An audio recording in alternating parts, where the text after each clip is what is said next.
नाज़रीन, चक जो लिंक रोड इंतज़ामिया जी बेध्यानी सबब हंधा हंधा उखड़ी वियो, जंहिं करे इलाइक़े वासी तकलीफ़ुनि खे मोड़ण ते मजबूर आहिनि। नेवाले सां रिपोर्ट करे रहियो आहे आसिफ सुमरो।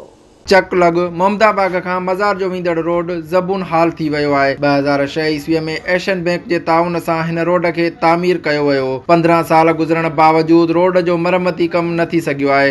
रोड ख़राब हुजण सबब हादसा रोज़ जो मामूल बणियल आहिनि, जंहिं सबब ट्रांसपोर्टर तोड़े शहरी सख़्त तकलीफ़ुनि खे मुंहुं ॾेई रहिया आहिनि।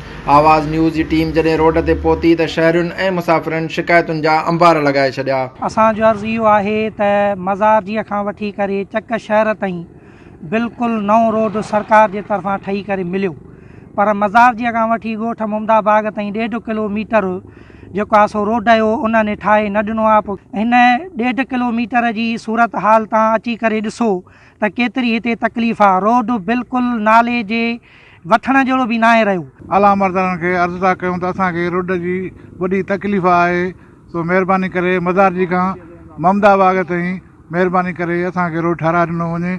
अचण वञण में ॾाढी तकलीफ़ आहे, मिटी आहे, दज़ आहे, रोड ॾाढो ख़राबु आहे, पथर आहिनि, ॿार बच्चो अचण वञण में परेशान आहे। हुकूमत खे इहा अपील था करणु चाहियूं, बाबा मोहम्मदाबाग ऐं मज़ार जे ताईं विच में रोड ख़राबु आहे, ॿार बच्चे अचण वञण जी ॾाढी तकलीफ़ आहे, रोड भॻो पिया तव्हां पाण ॾिसी सघो था।